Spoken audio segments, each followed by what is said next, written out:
All right, thank you, Elijah. So what I will do right now is I'm going to introduce both of our speakers, and then they will make their presentations, and then following that, we'll have our question and answer period. As usual, if you have questions for the speakers, what we're going to ask you to do is to come up to this microphone to ask the question so everyone can hear it and understand it. Our first speaker today is Brian Allen. Brian is a public health major with an emphasis in epidemiology and a minor in international development. Brian served his mission in the Philippines, San Pablo mission, and has returned to the Philippines this past August to do some work for the NGO, and I'm probably going to butcher this, Brian, sorry, Mabuhay Deseret. He was an intern with New Skins Force for Good Foundation operations during the summer of 2017 in Malawi, doing research on the effect of alcohol consumption on the effectiveness of a community development project. After interning for the summer, Brian was hired to be the program coordinator and returned to Malawi last. Could I please have everyone's attention? It's really distracting when you're talking loudly, okay? Hired to be the program coordinator and returned to Malawi last summer to facilitate the research projects and oversee the other interns, and he'll be returning this coming summer as well. So Brian done a lot of field work. We're grateful to hear for his research, which is based in the Philippines. Our second speaker will be Maren Loveland, who is a senior from Atlanta, Georgia, majoring in American Studies and minoring in Global Women's Studies. She's currently applying to graduate school for programs in English and hopes to focus on multi-species studies and spirituality in the environmental humanities, especially in American literature. Since being at BYU, Maren has developed a passion for the community of Provo, has worked with Native American women and students to change the name of Squaw Peak, and has volunteered with the women of the Provo Bicycle Collective. In her free time, she enjoys canyoneering, baking, and painting. So we're excited to hear from them. And first of all, Brian, please join me in welcoming him.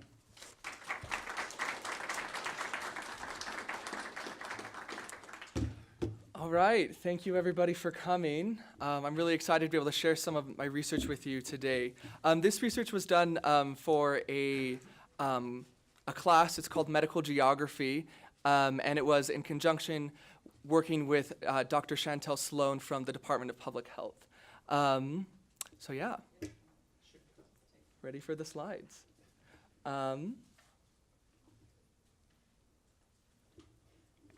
So yeah, like was mentioned previously, I served my mission in the Philippines and kind of gained some interest in what was going on in the Philippines, and I'll explain a little bit about what's been going on with the anti-drug operations. There we go, okay. And I was actually over in the Philippines during the time that President Duterte was elected during the election, which was quite an interesting time to be over there. So I'll share a little bit about that as well. So my presentation is called A War on the Poor, a Geostatistical Analysis of Drug Suspect Killings in Metro Manila, Philippines. Okay, let's see. Okay, so a little bit of background. I think it's really important to understand drug patterns and drug trends, especially when we talk about poor people using drugs. We have a lot of narratives around drug use, especially around poor people using drugs. And so I wanted to show this this drug use category chart just to show that basically the US trumps almost every single other country in terms of drug use across almost every single category. The Philippines is kind of a little bit of an outlier with amphetamines and methamphetamines, but other than that, it's really, really very close. So it's not like there's this huge population of poor people who are doing drugs. I did want to mention as well that, once again, this narrative is really important, and it's been a big part of the war on drugs, is demonizing drug users. Something that's really interesting to know, at least in drug trends here in the United States that I've learned in taking classes, that actually suburban and rural areas have higher drug use rates than urban areas, and white people are more likely to use drugs than any other minorities. It depends on the drug, but usually as an overall basis, that's what it is. But we have these narratives that are very antithetical to that, and that's pretty harmful to the way that we regulate drug use. So there's been a shabu epidemic, which is a colloquial term for methamphetamines in the Philippines, 1.3 million users of methamphetamines in a country of about a little bit over 100 million. So once again, 2% maybe. But it's really their main drug use problem. 96.74% of admissions to drug rehab centers are methamphetamine users. So that's pretty significant, right? So this is the background going on to what happened with the anti-drug operations and are continuing to happen. So in 2016, President Rodrigo Duterte, who is part of this art on the mural, he campaigned on a tough stance to drugs. It was a very populist campaign and has publicly encouraged members of the National Police to kill drug dealers and users with impunity. He said, if you get in trouble, don't worry, I've got you, it's fine. So official government statistics place the total deaths in the anti-drug operations at under 4,000. And those are considering police who have said, okay, they pulled out a gun, we shot to defend ourselves. Every single time, 100% of the time, they're saying the police never made a mistake and never shot somebody unjustly. However, human rights organizations estimate the total at over 12,000, which is pretty significant during the Marcos era of dictatorship in the Philippines. There were significantly less people who were killed in forced disappearances and other things of a pretty autocratic regime. So pretty problematic. And I wanted to share some pictures with you today to kind of explain how I got interested in this and kind of put a little bit of a face to this. So these pictures are graphic. If you don't want to look, please feel free to do that. This was taken by Daniel Berahulak for the New York Times, and it won the Pulitzer Prize in Breaking News Photography in 2017. And I've got a little bit of captions that I'll just share a little bit about this. So this man was several people gunned down outside of a sari-sari, as Filipinos call the kiosks that sell staples on the street. Neighbors said he had gone to buy cigarettes and a drink for his wife when he was shot dead by two men on a motorcycle, a method known as riding in tandem killing. Here's a killing outside of a 7-Eleven in the Philippines as they're taking the body away. The victim was 36 years old. Many of the bodies, like this one, were found with their hands tied behind their backs and their heads wrapped in packaged tape. Sometimes the killers left ominous messages scrawled on the paper or cardboard to strike fear into those who would use or sell drugs. This one attached to the victim's neck, you can't really see it. It says, "A pusher who won't stop will have his life ended." Erica Angel Fernandez, 17, was one of 3 women alongside the 57 victims that this photojournalism reporter photographed. She was killed alongside her boyfriend, Jericho Kamitan, who was 21, and a bloody Barbie doll lay next to her body. And one of the bystanders said, "They're slaughtering us like animals." Jimji, just 6, cries "Papa" in anguish as she and other relatives await the start of the funeral for her father, Jimboy Bolasa, 25. His body, showing signs of torture along with gunshot wounds, was found under a bridge. The police said he was a drug dealer, but the family said Bolasa had surrendered himself through Duterte's program to avoid a violent death. And I just wanted to share those pictures to give a human face to this. And that this is really disrupting communities in the Philippines and families. And so a lot of human rights organizations have called this a war on the poor, right? They're saying reportedly that most of these drug suspect killings, and I say suspect because a lot of them are just suspects, are happening in poor areas in Metro Manila. And so I wanted to see, okay, is it really happening in poor areas, or is this just rhetoric from NGOs, or is this a reality on the ground? So I used ArcGIS Pro to display the killings, to understand where they're happening, to do symbology to understand which zones in Metro Manila were getting more killings than others, and then to do an OLS spatial regression to kind of compare poverty trends with the drug suspect killing distribution. And then I also use StatScan, which is another geographic software, to identify significant high and low incidence clusters, and that accounts for population. And the drug suspect killing data was from Ang Pangako, which is a NGO supported by the Swedish International Development Agency in the Philippines. And then we kind of compared the results with this slum analysis from the World Bank right here. So you can see the World Bank has used satellite images to find where are slums in Manila, and then we kind of compared it to see, okay, is it happening in these areas that are marked as slums by the World Bank? Yeah.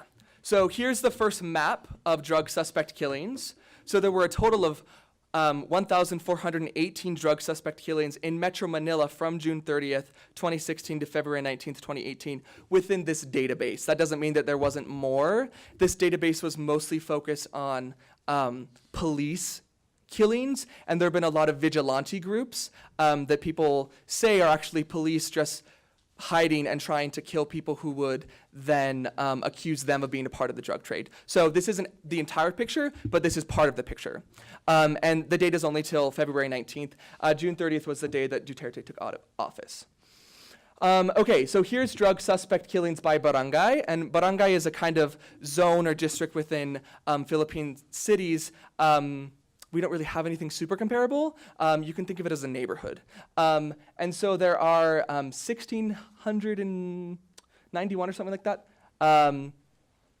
different barangays in Metro Manila, and the vast majority of them, 1,301, haven't experienced any drug suspect killings at all. And a very, very minute proportion of the barangays have experienced a ton. So the most was 34, 30, 29, 20. So a ton of killings in this relatively small area. Barangays sometimes go from, like, I think the smallest is like 50 people upwards to like 100,000. So it's not a super great indicator, but it's what we have to work off with. And so the top burden barangays, in terms of the ones who had the most killings, the top 1.5% of those barangays experienced 32.4% of all the killings. So this is massive, right? It's not being equally distributed across Metro Manila. And so we did a SAT scan analysis of drug suspect killing clustering. So this is looking at where is the data, where are the cases happening, and where is it more likely to happen than it should be. So basically what this software does is it randomizes the data 999 times, and then it picks out the top area that you've, so say in the first one you have a randomization and like 15 people were killed in one barangay. So that becomes like the maximum likelihood for that one. And then basically it makes a standard distribution curve, and if the actual reality is within 0.05, right, p-value 0.05, then we can say this isn't happening due to chance. And so these areas are both blue areas, which are low incidence. So down here in like the southern part of Metro Manila, it's there's low incidence, and then within Manila there is big incidence. So a couple things. So the one right over Manila is over the historic part of Manila. This one right here, that's the airport. This one is a pretty nice upscale mall area. And so we were kind of seeing, okay, what's going on with all of these places once we've basically controlled for population, right? So what is actually significant here? And so in addition to that, we did an OLS spatial regression, which is basically just like a normal regression, but we do it over space instead of just with our data. And that actually found an insignificant relationship between poverty and drug suspect killings. But the important thing to note about this is it was done at the city level. There are 17 different cities within Metro Manila, which is kind of the national capital region. And the data for poverty at the barangay level just didn't exist. It wasn't enough. And so we had to do the city level, and it wasn't significant, right? But there's a lot of reasons why. A lot of people have called Philippine inequality the Philippine paradox, where you have like massive wealth next to complete squalor. And so, yeah, this is likely due to the vast inequality within Metro Manila metropolises. Also, the data on poverty in Metro Manila doesn't really take into account the fact that living costs are significantly higher. So while maybe at a national level they aren't, considered poor, living costs are just significantly higher. So that was kind of a messy attempt, but we wanted to try it. But as a secondary attempt, we thought, okay, we've got these high incidence clusters, and we've got some areas that have, the most killing. So let's see what we can do with that. So what we did was we went through NGO reports, we went through news releases, and we compared things with the World Bank slum analysis to try and see, okay, are high burden barangays and high incidence clusters areas of poverty with informal settlements or slums? And what we found was actually all 10 highest burden barangays were considered poor or had large areas of informal settlements. There were news releases, there were NGOs working in these areas talking about it. So this is obviously a war on the poor in that regard, right? And then of the 16 high incidence clusters, 13 had large areas of informal settlements. And like I said, the kind of outliers there was the airport area for whatever reason. Maybe that's a big area of drug trading, and that's why that's why killings are happening over there.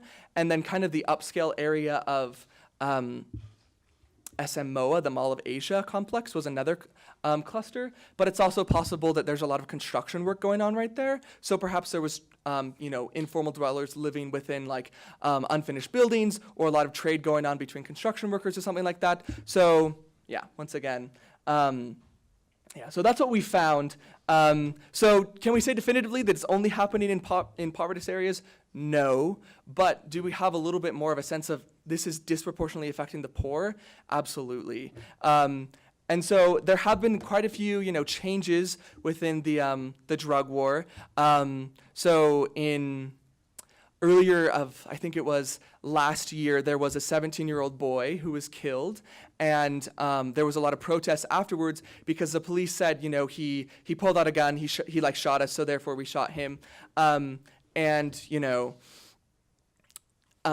Witnesses and also security cameras showed that they actually threw him into an alleyway and then put a gun next to him and then shot him when he was kneeling and begging for his life. And so this led to a lot of protests, especially by the Catholic Church in the Philippines. And just this last week, the police officers were actually charged, which is a huge step forward. But also this past week, if any of you have been paying attention to who Time magazine named as Person of the Year, one of them is a Filipina journalist, Maria Ressa, I think is her name, over one of the big journalism outlets that has been covering the drug war. And there have been a lot of bogus tax scheme charges put at her organization to try and silence her. But to honor her, Time gave her the Person of the Year award. So this is still happening. There are still drug suspect killings happening every day, and Duterte doesn't seem close to letting up. And so just some final thoughts about this, maybe. Okay. I just wanted to say that drug use is regressive, right? When poor people use drugs, usually they're not using it more than maybe you and I would be using it, but they have less resources to begin with. So a pack of cigarettes is a lot more to them than it is to maybe us, right? And so in that regard, it's regressive. Does that mean they're using it more? No. Does that mean we should blame them for using something? Because we all have bad habits, we all have bad things that we know we shouldn't be doing, but we also have resources to deal with those. The poor don't, and so it does disproportionately affect them. And because we have this drug narrative around, drug users being these, bad, poor people, and they're only poor because they're using drugs, oftentimes anti-drug regulation and policing can be really regressive as well, both in the Philippines and here in the United States. So yeah, I hope that I've exposed you to something that maybe you didn't know was happening in the world, and that you think a little bit differently about the narratives that we tell about people who are using drugs. And I think something that's really interesting we've talked about in some of my public health classes is that it took opioids to kill good white families for us to start talking about treatment instead of prosecution with drug policy in the United States. So that's obviously a good move, we should be moving towards treatment instead of prosecution, but it's really sad that it took us that point and that it was so racially ingrained. So thank you. Thanks for your time. Appreciate it.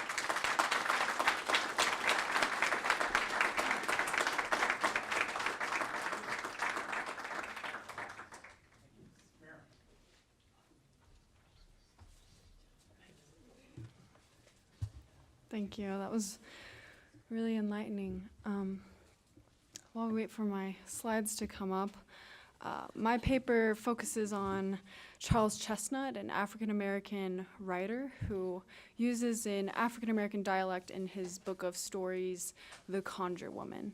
And so any quotes from The Conjure Woman will be read in that dialect, just so you know. So I'll delve right into it. My paper is titled The Roots of Environmental Magic, the Tactile Voodoo of Antebellum Plantation Landscapes in Charles Chesnutt's The Conjure Woman. Okay.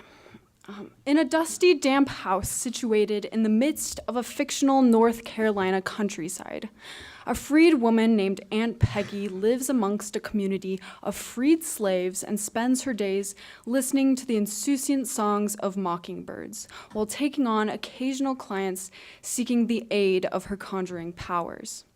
In Charles Chesnutt's book of Conjure stories, The Conjure Woman, the character of Aunt Peggy willingly complies with these requests and handles voodoo rituals deftly, as is evident in her practice of working roots to manipulate certain outcomes within both mortal and mystical parameters. By working roots, an action not explicitly delineated by Chesnutt, yet understood as a subversive and naturally tactile magic, Aunt Peggy rebels against the historical backdrop of the antebellum American South, an environment that seldom allowed Black men, much less Black women, to inhabit positions of power. This paper theorizes that natural materialities with coinciding metaphysical properties constitute environmental magic, and argues that physical movement and human manipulation is necessary to evoke this magic. The haptic nature of working roots for Chesnutt and his conjure figures is an imperative motion that combines spiritual genealogy, environmental connectedness, and African-American physicality. Published just before the turn of the 20th century in 1899, the Conjure Woman's stories braid together the influence of both the magical environment and the strength of transnational island heritage and tradition upon African Americans in the early 20th century United States. In the Conjure Woman's stories, the utilization and emphasis on the interconnected systems of plants, spiritualities, and slaves represents Chesnutt's literary rebellion by deconstructing the very understandings of humanity as increasingly multi-species, transforming the human into both flora and fauna, and doing so through the manipulation of environmental materiality. So to summarize, Chesnutt's conjure figures use the roots that they find in the ground and use those roots to manipulate the magic around them. The representation of mythical aspects of slave communities, primarily conjure men and conjure women, reveals the power inherent to the African American population of the American South, which Chesnutt was deeply familiar with as a North Carolinian himself. With this magical backdrop at the core of his stories, Chesnutt delineates the exploitation and abuse of both humans and land in his works, a concept described by scholar Jeffrey Myers, who writes extensively of the racial and environmental hegemony wielded over the South. Chesnutt's stories also highlight the prevalent power of the conjure woman in sexual relationships, an idea explored by feminist scholars Camilla Martin and Lindsay Stewart. Beyond their assertions, I posit that the power of roots lies in the ability for disadvantaged members of society to draw power from interacting with these environmental resources, the literal roots. The other source of power that infuses Chesnutt's roots is that of historical heritage, the metaphorical roots, which familiarize the connection between America's conjuring and its origins in Haiti and Jamaica. While these scholars focus on the intersections noted here broadly, I focus on root working within Chesnutt's The Conjure Woman as a spiritual ritual that allows for African Americans in the South to fully experience and attain agency over their sexualities, selves, and environments.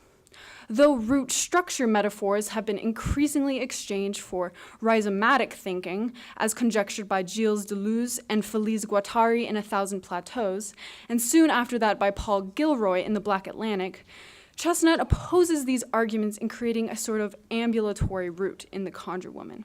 So as we see here, a rhizome travels laterally across the ground, and the roots go kind of deep, like straight down and straight forward. So these scholars have kind of discounted roots in the past and have exchanged that for a rhizome, but Chesnutt uses roots in a way that they are taken up from the ground and used in this sort of ambulatory way.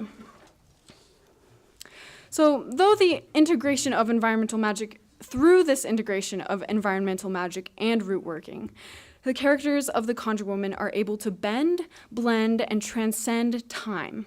In other words, conjure magic involving roots allows for humanity to interact with deep time and brings human histories proximate to individuals. Environmental historian Dibesh Chakrabarty theorizes that, quote, the task of placing historically the crisis of climate change thus requires us to bring together intellectual formations that are somewhat in tension with each other, the planetary and the global, deep and recorded histories, species thinking, and critiques of capital. Chesnutt's oscillation between the two forms of roots mirrors Chakrabarty's own wrestle with situating climate change in history, where Chesnutt must situate his characters in a historical setting that is at once separate from notions of humanist history and yet connected to the deep time frame of the earth that extends beyond and before the human. When Chesnutt's conjure figures work roots, they are having a tactile sensory experience with deep time that harnesses the environmental magic of roots, with root structures evolving 360 to 416 million years ago, transcending the human. Because roots elicit magical reactions between the human and the environmental, as is the case for the conjuring communities of southern plantations, they also simultaneously extend beyond material history and into the ambiguity of immaterial history. So the next two stories that I'm going to go through are only a few of the stories that are presented within the Conjure Woman, but a lot of those stories kind of follow the same pattern, and these are very representative of the rest of the Conjure Woman collection.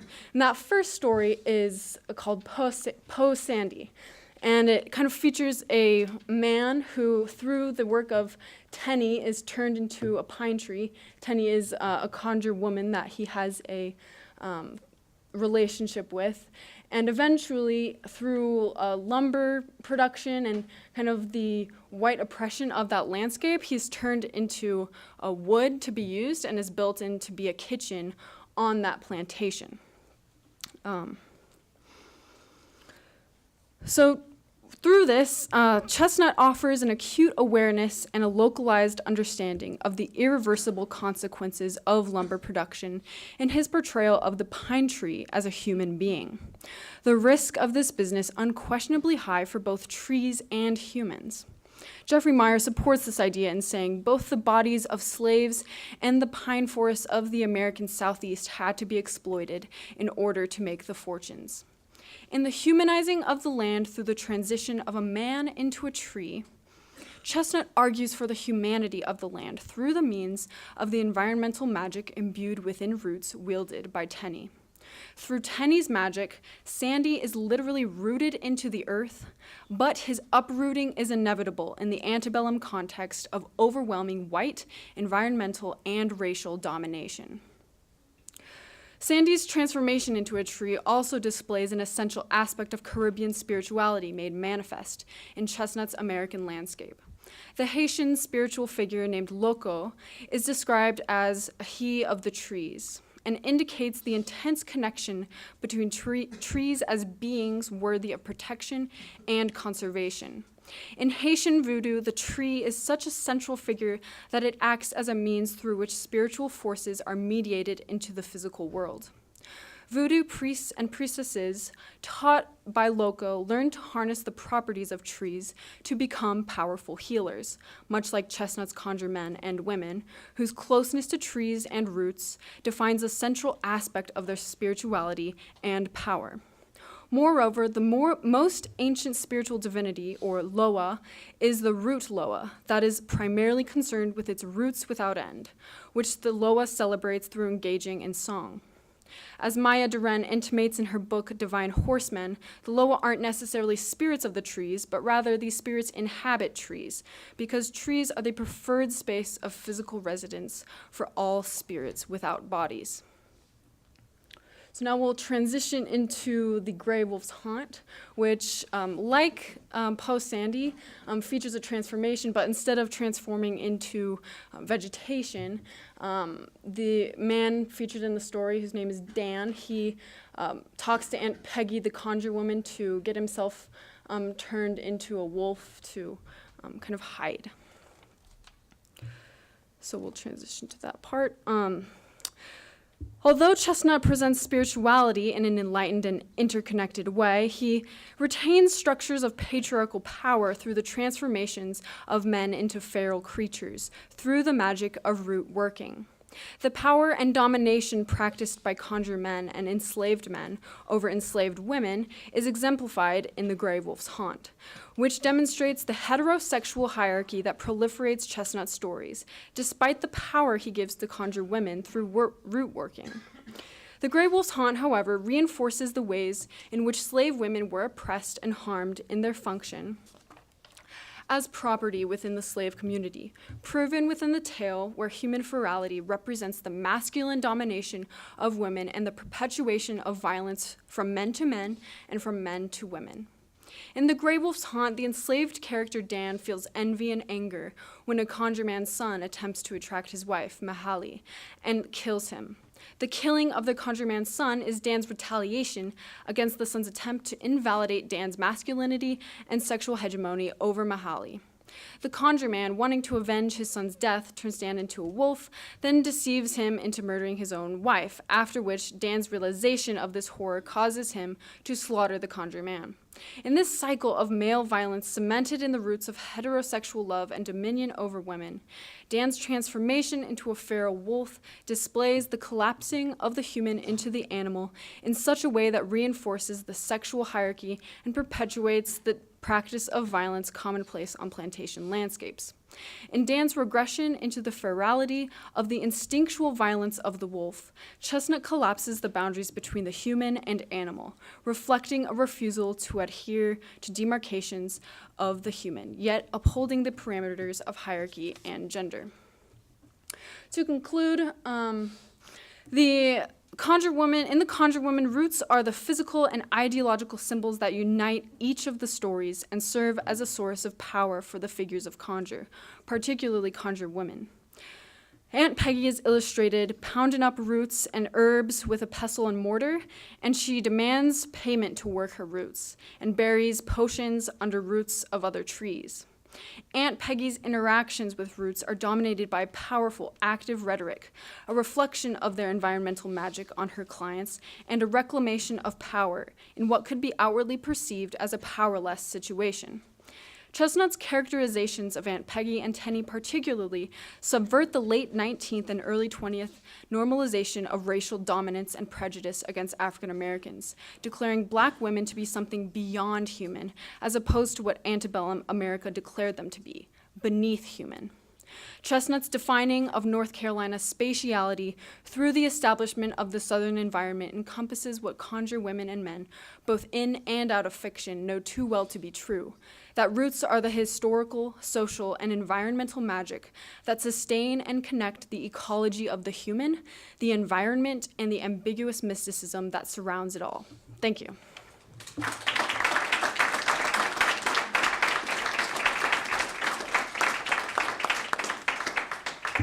Okay, thank you very much to both of our speakers. We'll ask them if you would come, both of you, and sit up here at this table, and we'll invite anyone who has questions.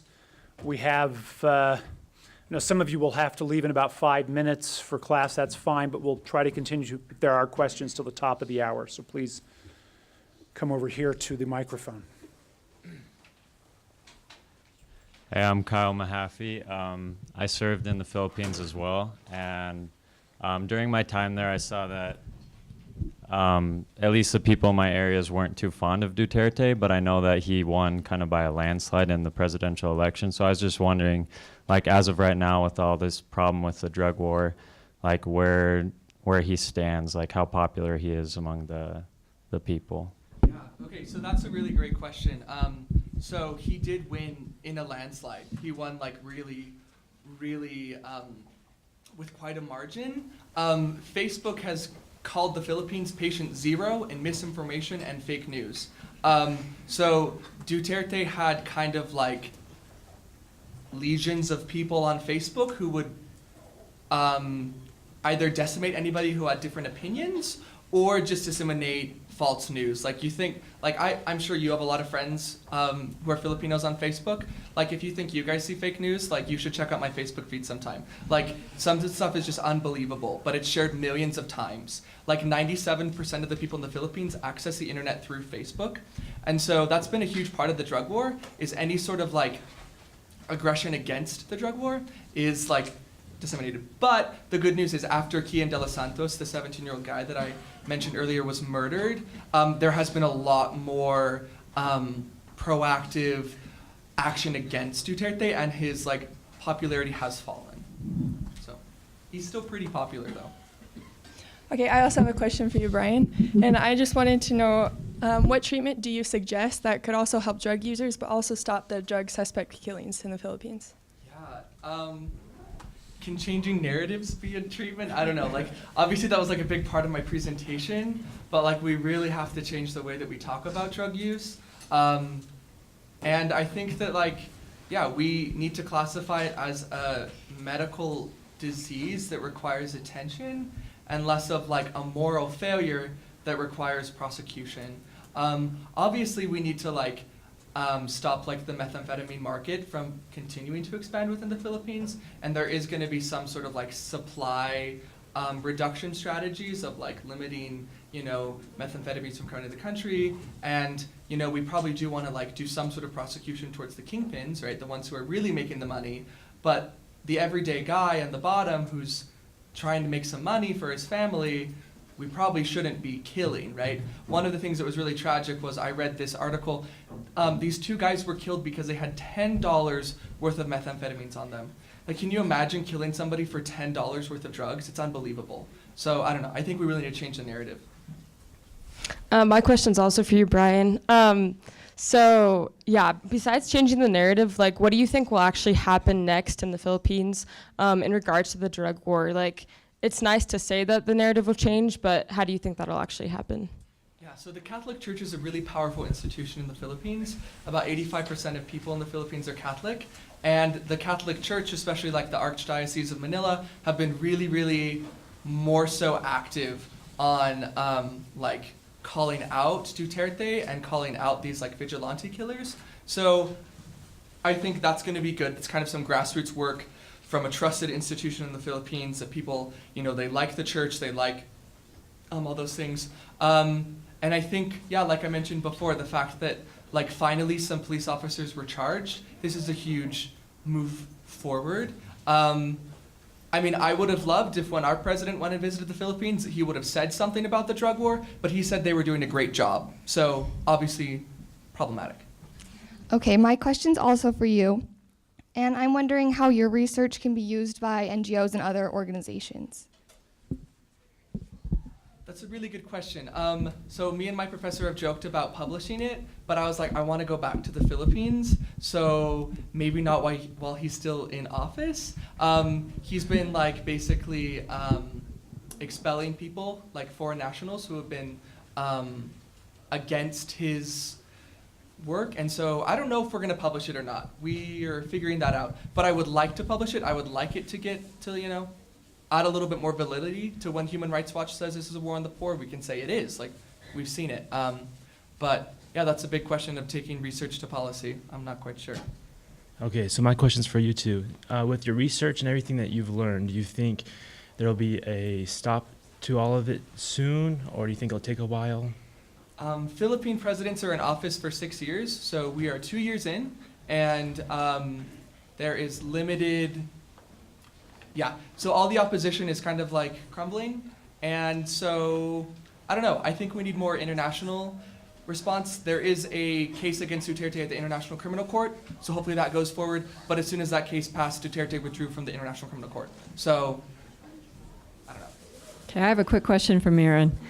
So how was Chesnutt's work received during his time period? I mean, when he was actually writing, I mean, what was his experience being African American? Yeah, it was really interesting, actually, the story of its publication.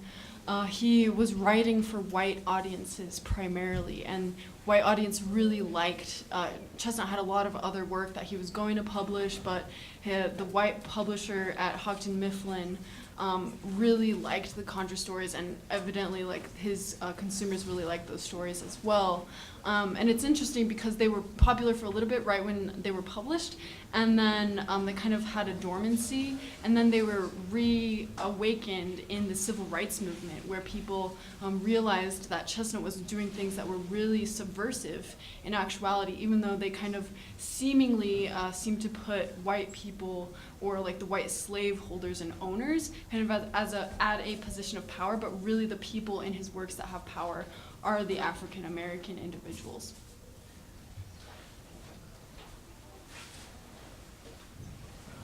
All right, please join me in thanking our speakers.